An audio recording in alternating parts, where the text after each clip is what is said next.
Maladie spirituelle dans la communauté de la Congolais. Parce que sukulaye pour milimo ya mabelungwa engai mobali na yo kusukula ngai to belaye Yango na yeko no sebino retour avec force avec votre émission Évangile à marche. Mais je sais que mon Rédempteur est vivant et il s'élèvera le dernier. Lorsqu'il s'élève, les ennemis se dispersent. Je sais que mon Rédempteur est vivant et il s'élèvera le dernier. Est-ce que tu peux répéter cette phrase avec moi? Je sais que mon Rédempteur est vivant et il s'élèvera le dernier. Et il s'élèvera le dernier. Et il s'élèvera le dernier. J'aimerais dire ceci à quelqu'un qui est en train de traverser une situation compliquée. Je ne sais pas là où tu traverses, mais j'ai une bonne nouvelle pour toi. Lorsque le Rédempteur s'élève, les ennemis se dispersent. Lorsque le Rédempteur s'élève, les ennemis se dispersent. L'homme qui est en train de parler de ces paroles, il s'appelle Job. Job chapitre 19, le verset 25.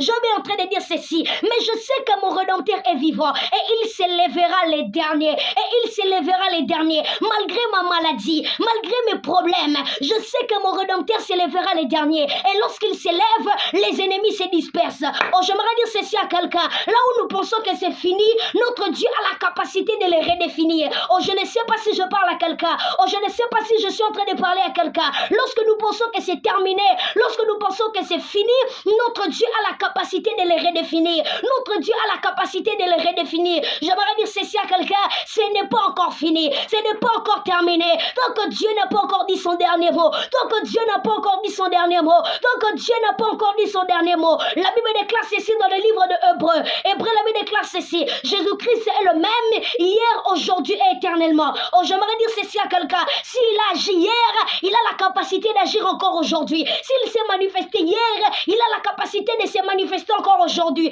Oh, s'il a donné des enfants à Anne, s'il a donné des enfants à Anne, s'il a donné des enfants à Anne, il a la capacité de te donner encore des enfants. Là où nous pensons que c'est fini, notre Dieu a la capacité de les redéfinir. Alors pourquoi tu es en train de perdre espoir? Oh, est-ce que je parle à quelqu'un? Pourquoi tu es en train de perdre espoir? Pourquoi tu es en train de perdre espoir? Notre Dieu a la capacité de redéfinir ce qui était fini. Notre Dieu a la capacité de redéfinir ce qui était fini. Ce n'est pas encore terminé. Le Rédempteur s'élève. Le Rédempteur s'élève. Le Rédempteur s'élève. Le Rédempteur s'élève. Le Rédempteur s'élève. J'aimerais dire ceci à quelqu'un. Oh, laissez-moi vous parler de l'homme de la piscine de Bethesda. Il a fait 38 ans dans la piscine sans pourtant recevoir la guérison. Et lorsque Jésus s'approche de lui, Jésus lui dit: veux-tu être guéri? L'homme lui dit ceci: je n'ai personne pour me jeter dans l'eau. Je n'ai personne pour me jeter dans l'eau. J'aimerais dire ceci à quelqu'un. Peut-être toi aussi tu as tendance à dire cette phrase: je n'ai personne pour me jeter dans l'eau. Je n'ai personne pour me financer. Je n'ai personne pour m'aider. Mais laisse-moi te dire une chose. Si les hommes t'abandonnent, ton Dieu ne t'abandonnera jamais. Oh, il avait promis: je ne t'abandonnerai jamais. Je ne te délaisserai point.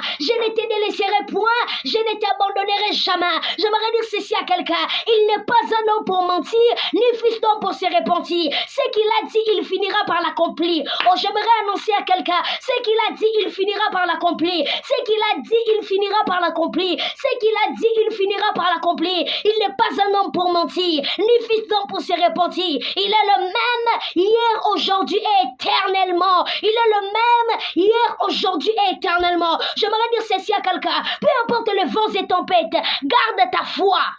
Garde ta foi en Jésus. Garde ta foi en Jésus. Garde ta foi en Jésus. J'aimerais dire ceci à quelqu'un. Vous savez, j'ai compris quelque chose par rapport à la foi. Vous savez, la foi, c'est de croire en Dieu même lorsqu'on ne comprend pas. Oh, j'aime ça. La foi, c'est de croire en Dieu même lorsqu'on ne comprend pas. La foi, c'est de croire en Dieu même lorsqu'on ne comprend pas. J'aimerais dire ceci à quelqu'un. Vous savez, parfois le chemin où Dieu peut nous amener, c'est très compliqué.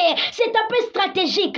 Lorsque nous essayons de comprendre cela nous semble très difficile à comprendre. Cela nous semble très difficile à comprendre. Parfois le chemin dont Dieu nous amène, cela est difficile. Mais j'aimerais dire ceci à quelqu'un: la foi, c'est de croire en Dieu même lorsqu'on ne le comprend pas. Le chemin qu'il t'amène, tu vois, c'est là un peu flou. Tu vois, c'est là un peu compliqué. Mais j'aimerais dire ceci à quelqu'un: tu n'as pas besoin de comprendre son calcul, parce que le calcul de Dieu n'est pas le calcul de l'homme. Le calcul de Dieu n'est pas le calcul de l'homme. Alors j'aimerais dire ceci à quelqu'un. À partir de maintenant, ne cherchez pas à comprendre le plan de Dieu. Ne cherchez pas à comprendre comment Dieu va faire cela. Ne cherchez pas comment Dieu va faire cela. Mais cherchez plutôt à lui croire. Cherchez plutôt à lui croire. Est-ce que je parle à quelqu'un? J'aimerais dire ceci à quelqu'un. Ta foi va attirer un miracle vers toi. Ta foi, la foi que tu as, va attirer un miracle vers toi. Je ne sais pas comment cela va se faire. Mais la Bible dit, mon juste vivra par la foi. Mon juste vivra par la foi.